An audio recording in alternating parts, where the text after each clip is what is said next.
প্রিয় শিক্ষার্থী, সবাইকে শুভেচ্ছা জানাচ্ছি। আবারও আমাদের আজকের এই ক্লাসে আমরা আজকে আলোচনা করব সাপ্লাই চেইন ডিজাইন চ্যাপ্টারের অ্যাগ্রিগেট ইনভেন্টরি ম্যানেজমেন্ট সংক্রান্ত একটি গাণিতিক সমস্যা, measures of supply chain performance. Measures of supply chain performance, আমরা এখানে পারফরম্যান্স গুলো মেজার করতে বেশ কয়েকটি ফর্মুলা ব্যবহার করব। চারটি ফর্মুলা আমরা এখানে দেখব। একটি হচ্ছে এভারেজ অ্যাগ্রিগেট ইনভেন্টরি ভ্যালু।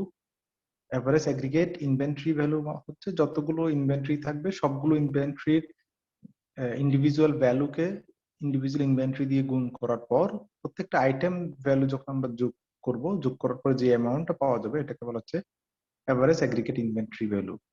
যেমন আমরা ধরে নিই একটা কোম্পানিতে তিন ধরনের র মেটেরিয়ালস প্রয়োজন হচ্ছে, র materials A, raw materials B, raw materials C. তাহলে প্রত্যেকটা র মেটেরিয়ালস এর নির্দিষ্ট মূল্যকে, যেমন raw materials A into raw materials price of raw materials A, raw materials B into price of raw material B, এভাবে যতগুলো থাকবে সবগুলো গুণ করার পরে যোগ করে আমরা এভারেজ অ্যাগ্রিগেট ইনভেন্টরি ভ্যালুটা বের করব। Weekly sales at cost.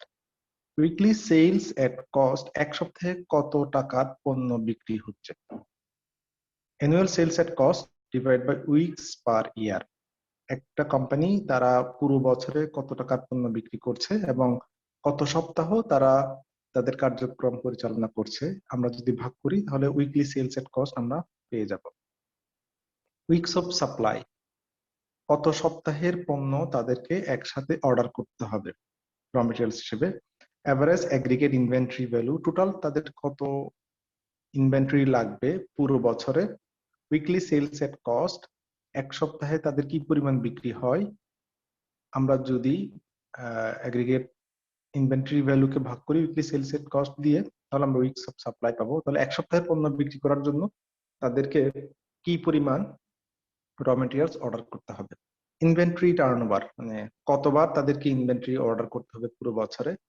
Annual sales at cost, পুরো বছরের বিক্রি divide by aggregate inventory value, তাদের টোটাল কত ইনভেন্টরি লাগবে প্রতি সাইকেলে।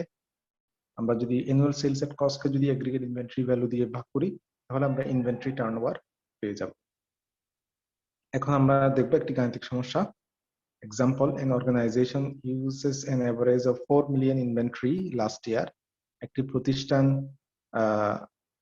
গত বছর তারা 4 মিলিয়ন ইনভেন্টরি ব্যবহার করেছিল। The cost of goods sold was 22 million. Cost of goods sold ছিল $22 মিলিয়ন। এটাকে অ্যানুয়াল সেলস এট কস্ট দুটো নামে কিন্তু বলা হয় এখানে। Best inventory turnover for the company was 7 turn per year, এবং তাদের সবচেয়ে লাভজনক টার্নওভার ছিল 7 turn. Required, if the company has 50 business weeks per year, how many weeks of supply were held in the inventory? তারা যদি এক বছরে 50 সপ্তাহ বিজনেস তাদের অপারেশন পরিচালনা করে থাকে, how many weeks of supply, কয় সপ্তাহের পণ্য প্রতি অর্ডারে আনতে হবে। What was the inventory turnover? Inventory turnover তাদের কত ছিল? What should the company do? তারা এই অবস্থার প্রেক্ষিতে কি সিদ্ধান্ত নেবে।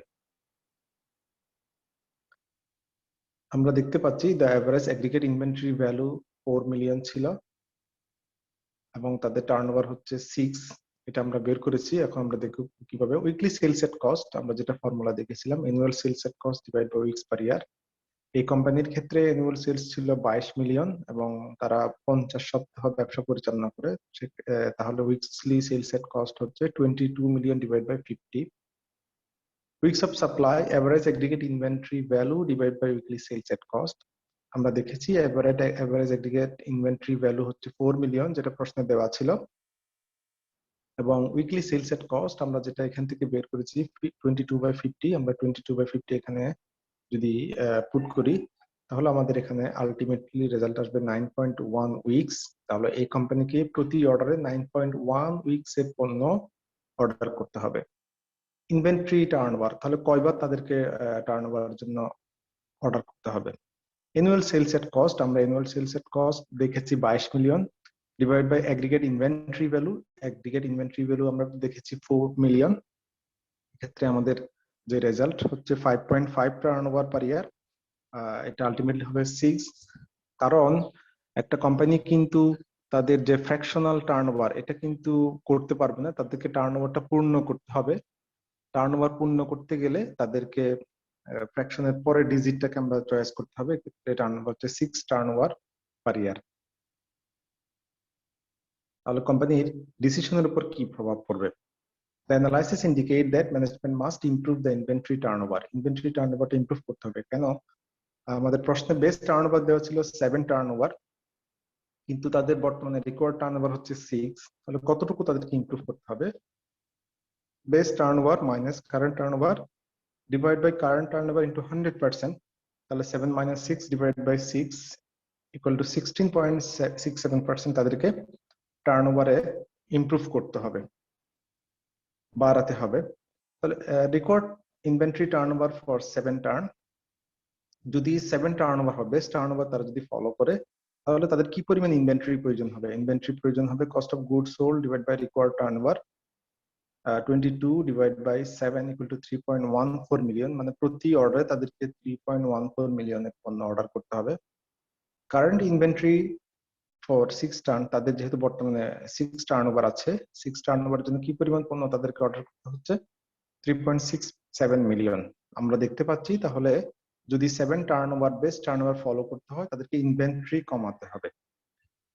তাহলে required period of inventory reduction কতটুকু তারা কমাবে? Current inventory minus required inventory divide by current inventory. Current inventory হচ্ছে 3.67, রিকোয়ার্ড ইনভেন্টরি যেটা তাদের 7 এর জন্য প্রয়োজন হবে 3.14 divide by current inventory 3.67 into 100% equal to 14.44%। আমরা তাহলে দেখতে পাচ্ছি যে 14.44% ইনভেন্টরি তাদেরকে প্রতি টার্নওভারে কমাতে হবে যদি তাদেরকে বেস্ট টার্নওভার অ্যাচিভ করতে হয়। এই হচ্ছে কোম্পানির সিদ্ধান্ত পর্যালোচনা। আমরা এতক্ষণ অ্যাগ্রিগেট ইনভেন্টরি ম্যানেজমেন্টের প্রবলেমটা দেখেছি। আশা করি আপনারা বুঝতে পেরেছেন। আপনাদের যদি কোনো সমস্যা থাকে অথবা আরো কিছু জানার থাকে, আপনারা কমেন্ট বক্সে কমেন্ট করবেন। আশা করি সবাই সুস্থ থাকবেন, ভালো থাকবেন।